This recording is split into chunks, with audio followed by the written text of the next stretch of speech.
Professor Vineet Singh, Bihar में किस तरह से देख रहे हैं बिहार की 8 सीटों की ये लड़ाई? पूजा जी नमस्कार, गुड मॉर्निंग सभी को। पूजा जी, करप्ट सीएम के करप्ट पार्टी के प्रवक्ता को इतने जोर से नहीं बोलना चाहिए था। ये बार बार कहते हैं दिल्ली के पुत्र। भाई, हमने तो सुना है केजरीवाल का जन्म हरियाणा में हुआ था। कुछ बातें बोल दूं, इसके बाद से आपके सवाल पे आता हूं। कांग्रेस की प्रवक्ता महोदया ने कांग्रेस के 3 काम बता दिए पर 100 स्कैम नहीं बताया। अभी आप बात कर रही थी कि अग्नि परीक्षा है आप और कांग्रेस की। ये अग्नि परीक्षा नहीं, अग्नि में स्वाहा हो चुके हैं। और किस समीकरण की बात कर रहे हैं पूजा जी हम लोग? कभी भी आपने देखा है इंडिया अलायंस का कोई भी नेता एक साथ आके मंच पे कैंपेनिंग किया है वनस्पत एनडीए के, जहां पे कि हर घटक दल साथ खड़ा है? तो ये जो कह रहे हैं कि हम लोग 200 के नीचे आएंगे, अरे भैया हमें छोड़िए। यहां अमेरिका के सबसे बड़े पॉलिटिकल एनालिस्ट यान क्रेमर ने कह दिया कि we are going to touch the magical figure of 400। तो बचा क्या है? अब जहां तक आते हैं बिहार पे 1 सीट छूट गया था पूजा जी, वो भी हमारी गलती से। इस बार 40 आउट ऑफ 40 100% स्ट्राइक रेट, और जहां तक मेरी पार्टी का है वहां भी 100% स्ट्राइक रेट। और बौखलाहट इतनी है कि छपरा में आपने गोलीकांड देख लिया कि अनधिकृत जो बॉडीगार्ड हैं वो लोग के रोहनी चारे राजद के लोग घूम रहे हैं।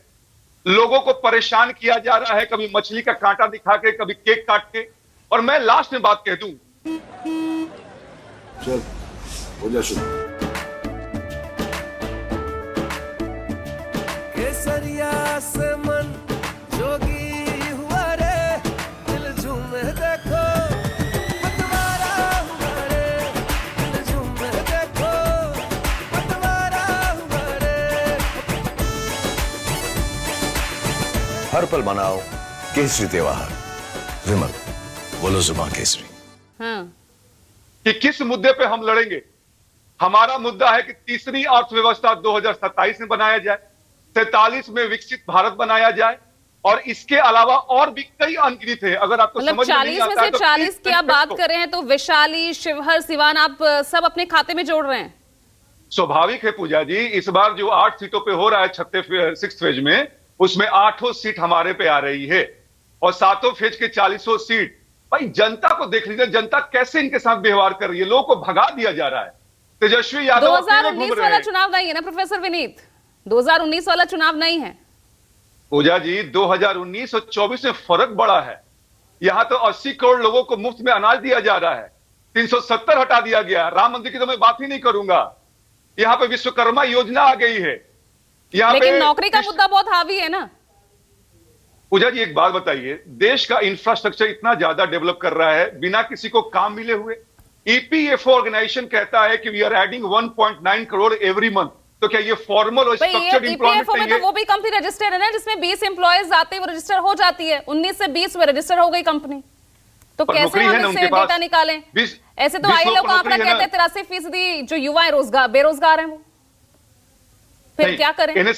एनएसएसओ का डेटा देखिए कि हमारी जो बेरोजगारी दर है वो मात्र 3.2% है, जबकि विश्व का 3.8% पूजा जी। और ये हम नहीं कह रहे, हमारा आरबीआई, आईसीएआर और वर्ल्ड बैंक कहता है कि we are going to grow by 7% in coming 24-25। तो इसका क्या कहेंगे आप? ठीक है, इनके पास मुद्दा विहीन, नेतृत्वहीन, मैं नहीं कहूंगी, मैं तो जवाब लूंगी। दीपक रंजन, देखिए, हमें लगता है अभी जो एलजेपी के प्रवक्ता बोल रहे थे, सारी बातें बोल के भूले तो ये भी बहुत सारी चीजें हैं। ये कैसे भूल के अपने राष्ट्रीय अध्यक्ष जी, जो इनके चिराग पासवान जी हैं, युवा नेता है, किस तरीके से इनको और उनकी माता जी को बेइज्जत करके सामान बाहर फेंकने का काम किया गया था। ये भूल गए, ये भूल सकते हैं, लेकिन वहां की जनता नहीं भूली है। और ये 40 में 40 की बात कर रहे हैं। पर्सनल अटैक नहीं दीपक रंजन जी, फैक्ट्स पर आप फैक्ट्स की बात कीजिए, मुद्दों पर मुद्दों की बात। मैं कोई इन्होंने बात 370 हटाने की। अगर 370 हट गया तो वहां पे इसके मतलब अमन चैन कायम हो जाना चाहिए। कि लोकसभा के साथ साथ विधानसभा का चुनाव कराने की हिम्मत क्यों नहीं करा पा रहे वहां पे? घाटी में 3 दिन प्रत्याशी क्यों नहीं दे पाए यहाँ पे? आज 370 हटे कितने दिन हो गया, उसके बाद भी हिम्मत नहीं जुटा पा रहे वहां पे 7वें विधानसभा का चुनाव कराने। लगातार वहां पे राष्ट्रपति शासन लागू है।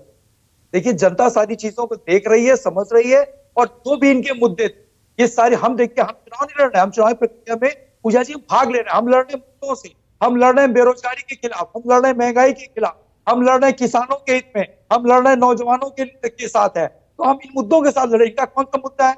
इन्होंने तो बहुत सारी बातें की। इन्होंने कहा था कि नोटबंदी होने के बाद देश के आर्थिक हालात जो है वो सुधर जाएंगे। आज IMF का डाटा क्या कहता है कि 205 लाख करोड़ का कर्जदार हो गया है हिंदुस्तान। ये इनके भाषा से, इनके भाषण में से ये चीजें क्यों गायब है? नोटबंदी, GST, ये सारी चीजों को लेकर के क्यों चर्चा की नहीं जाती? बोलिए एसएन सिंह जी।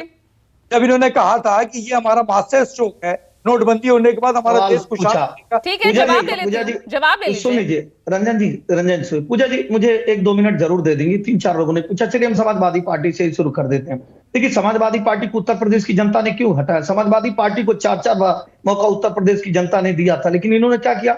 मऊ के दंगे किए, मुजफ्फरनगर के दंगे किए, बुलंदशहर में दुष्कर्म, बदायूं में दुष्कर्म, मथुरा का रामवृक्ष यादव कांड और 700 दंगे पूरे उत्तर प्रदेश में किए। अपराधियों को मछली खिलाने का कार्य किए, अपराधियों के कुत्ते से हाथ मिलाने का कार्य किए, और जो बम विस्फोट की घटना को अंजाम देता है, चाहे वो रामपुर में, वाराणसी में, काशी में, अयोध्या में, उसको छोड़ने का कार्य किए। अभी कांग्रेस की हमारी बहन कह रही थी, कांग्रेस पे हालांकि किसी पे टिप्पणी नहीं करना चाहिए। देसी एक कहावत गांव में कहा जाता है कि कोई कमजोर हो तो उसकी बात को बार बार नहीं कहना चाहिए, फिर भी थोड़ा सा तो राजनीति चल रही तो कही दूं। देखिए, देश की जनता ने देखा 40-45 साल आपको सत्ता देश की जनता ने देखा, लेकिन आपने क्या किया? देश की संविधान को बार बार बदला। अब तो लड़ाई यूपीए के 10 साल और बीजेपी के 10 साल अब हो गई ना, अभी ये बराबर मौका आपको दे दिया।